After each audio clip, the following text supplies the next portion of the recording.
Tu viens? Je vais finir par être en retard. Oui, maman, je me dépêche.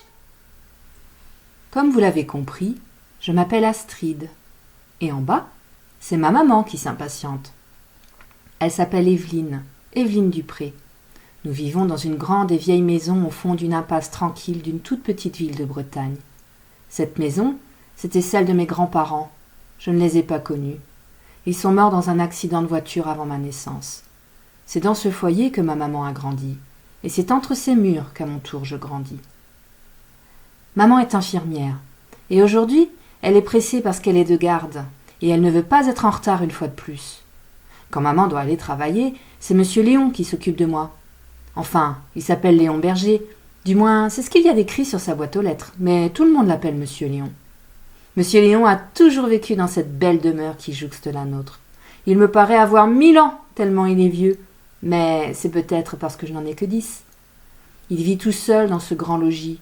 Il a été marié autrefois, mais madame Berger est décédée quand j'étais petite.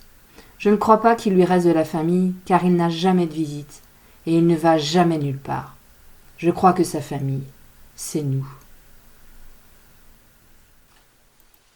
Bonjour, je m'appelle Fabienne Tual et aujourd'hui je vais vous parler de Lotus et Mouche Velue. Quel drôle de titre! Savez-vous que c'est grâce à l'une de mes filles que je l'ai trouvé? En fait, pour vous dire la vérité, j'avais le titre avant l'histoire.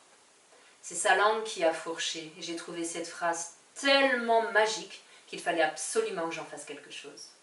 Les mots ont tourné dans ma tête jusqu'à ce que l'inspiration vienne.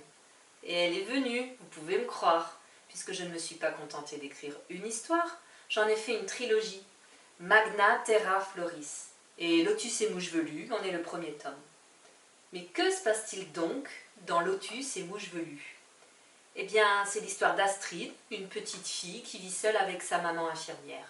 Et quand cette dernière doit s'absenter pour aller travailler, elle confie Astrid à leur voisin, un vieux policier à la retraite, monsieur Léon. Astrid passe beaucoup de temps avec ce vieux monsieur loufoque, et elle l'aime vraiment beaucoup, ce qui est réciproque d'ailleurs. Ainsi donc, Astrid va passer quelques jours chez monsieur Léon, et elle espère bien mettre à profit ce temps pour trouver un super déguisement pour la fête d'anniversaire de sa copine Jade.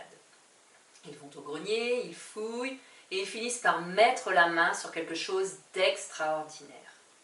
Et sans réellement comprendre ce qui leur arrive, ils se retrouvent propulsés dans un monde où les fleurs ont le pouvoir.